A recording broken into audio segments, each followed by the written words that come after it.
This is Prof. Sheets, and this is going to be a walkthrough of the Citations FAQ handout for this week. The first part of the handout is to make a citation cheat sheet. So rather than sift through a big manual or dig through a citation generator and have to plug in all that information, you can make a really convenient cheat sheet, then all you need is that. So to make the cheat sheet, you'll need to open a document and make a table that looks like this one, where it has the source type, MLA, and APA. The source type for this cheat sheet is covering chapters in a book, articles in a journal, or pages on a website. We're selecting these three because they are typically the most scholarly or relevant for research. Like, yes, you could probably set a news article or documentary, but most of your sources will be of one of these three types. I also point out that we have a column for MLA and APA. We'll use both in this course, or you'll use the one that you're most comfortable with. I still want you to make a cheat sheet with both columns so you can see some similarities and differences between the systems. All right, so you've set up your table. How do you fill it out? We're going to use Purdue OWL. Purdue OWL refers to the online writing lab, the OWL, of Purdue University. It's kind of like our writing center here in that they made a resource combining all the citation manual templates so that you had one accessible place for it. So I just Googled Purdue OWL, and I can go to the homepage, but I already see that it could link me to the APA or MLA style guides. I'm going to open up APA because that's what I use. When I open up the page, you'll see on the left side a kind of table of contents guiding you through all the sections available on the website. To fill out the cheat sheet, you're going to look at the reference list section for your citation guide. The first row of the cheat sheet is chapter in a book. So that's probably going to be in reference list books.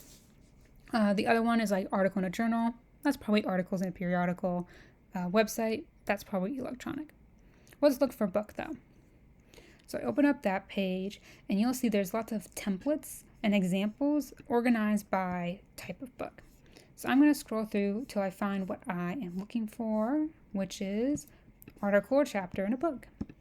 So what I'll do is I'll copy this template, go to my cheat sheet, and I will paste it in. I just made a mistake, so this is a good time to point out that when you paste it, you should paste it with the formatting. Like, you want to know when to use italics or other formatting. So paste it to match. You'll also notice on the reference list page that some templates don't have the author, they actually have an example. You can copy the example, it's just as useful. So yeah, you would just take the time and fill out the rest of that cheat sheet, and then it's all yours to use when you're doing Project 3 and Project 4. In addition to this handout, we have a section called Tips and Tricks. I have a list of questions I'm often asked as an instructor when it comes to citations. I figured it'd be good and useful just to answer them now. The answers can be found through Purdue OWL or Google, but I'll just go over a few here. The first question, which style do you use?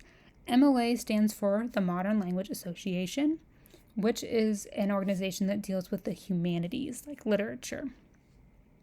If you're studying literature, first names and books are really important. You think of that's Charles Dickens, that's a really famous name. Or you think of Moby Dick, that's a really famous book. So the citation system from MLA was designed to focus on those important aspects. In the same way, APA, which is the American Psychological Association, is focused on the sciences. So they developed a citation style that focuses on the most relevant information for the sciences, specifically years and last names. We care about having science that's recent and current. We don't want to cite something from the 1800s.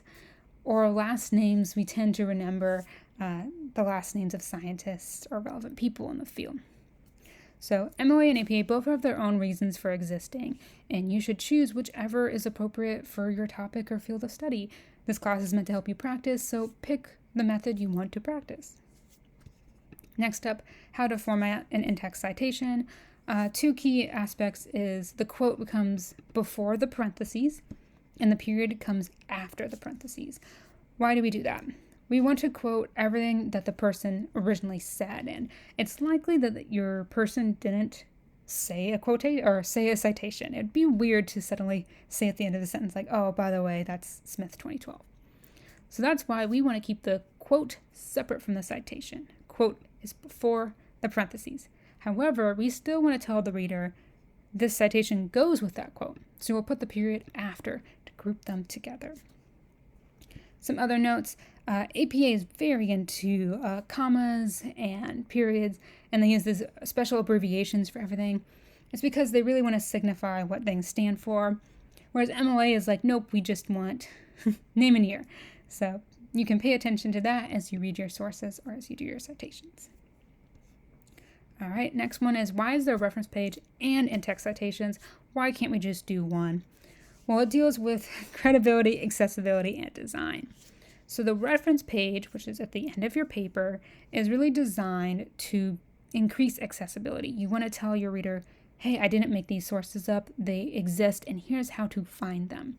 So you give the reader as much information about that source and where to find it in the reference page. That's why citations are so long in the reference page. So if it came time then to write your paper, you still need to tell the reader, like, hey, this information I took from somewhere. So you need to add a citation in your paper. But if you used your reference citation in your paper, you would just create this like visually awful piece to read. It'd be so cluttered. So citation systems agree, we need a reference page. We need that information, but it doesn't belong in the paper. So they created in-text citations, things that are shorter and are direct to the point of what is you need to understand that that information came from somewhere else. In addition, in-text and reference page are linked so that when you see the in-text, you know to go to the reference page. That is why your reference page is alphabetized and that your in-text citations always start with author. So that just justifies what's going on with those two systems. Next up, what if you can't find a year of publication? My first recommendation is it's probably on there as like a date that was last updated, the copyright, the date it was uploaded. It's not always going to be the date published. You should look for some signifier that your source is recent. If you truly can't find a date, APA says to use the abbreviation ND. If you can recall, APA is really big on years. They want recent stuff. So they're going to take the time to tell the reader, you could not find a date, ND. Whereas MLA, which is less focused on years, it's just going to skip that. You don't need to include a date if you can't find it. My other advice, though, is if you can't find a date on a publication, it's probably not a good source to use, because then the reader is going to doubt, like, is this current? Is this recent? So I suggest if you find something without a date, find a better source. What if your citation doesn't exist? Like you want to cite something buck wild and you can't find a template in the manual. That's okay.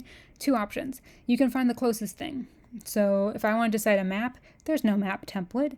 Instead, I could use photograph. Photograph, map, they're pretty similar. And that would be appropriate for the citation guide. Second thing is, most manuals have a page that addresses a basic template. So a template that can be used for anything. And if you have something new to cite that has never been cited before, you can just follow that basic template. All right, what if you can't find the author? Similar to the no date situation, you want to consider other things that can be considered authors, like a government, a company, organization. If you truly can't find an author, you would skip this information in the citation and then focus on the next important information. So this might be like the title of the article or chapter, and it's usually abbreviated, so it's like the first 3 words of that. That way, the reader can still find it in the reference page. I do want to point out, though, we generally don't cite or don't include the title of articles in papers unless it's absolutely necessary. All right, what is a DOI? DOI is Digital Object Identifier. It's kind of like if you tagged or microchipped an article so we know where it goes and where to find it. It's considered more stable and more reliable than a URL. So if you have a DOI, I would suggest using that instead of a URL. What if you have a ton of authors? That happens especially in STEM. You'll get like 20 authors. What do? If it's MLA or APA, either one, in-text citations, if there are more than 3 authors, you would cite the first author and then say et al., which is like fancy Latin for and everyone else. So Kernus et al. Is the example they give. Your reference page, however, remember, we want to include as much information as possible. Your reference page would include all the authors' names so that we know how many authors there are. Should you include a date of access? It's considered optional in both guides. It'd be relevant if your source was often updated. So like news is often updated, or like procon.org. So I'm not looking for it unless the source has some concern in regards to its stability. Last thing on here is, this isn't on your handout, but something I remembered to mention. It's called indirect quoting. Suppose I found an article by Jefferson. Great article. And in Jefferson's article, he cites Smith. And I want to use that same quote from Smith. But I have a dilemma. When I use that quote, do I say it's from Johnson because that's the source I have in my hands? Or do I say it's from Smith because Smith said it? Students get stuck here. They don't know who to cite. And MLA and APA treat it differently. Sometimes you say quoted in, sometimes you pick one over the other. My advice is going to be, don't do it. If I really love Smith's quote that much, I should just find Smith's own article and cite Smith in his original form. That way I'm not using Jefferson to get to Smith. I'm just using Smith as intended. So I hope all that information helps you if you ever get stuck with a weird thing in a citation. The last page of this document is just container theory. It's a little something extra. I find students hate citations because they think like teachers came together to create the most evil, complicated system, or students use citation generators thinking they're easier when it's just the same process of using a manual. That aside, both citation systems are based on container theory, which is a logical assumption that everything exists in something.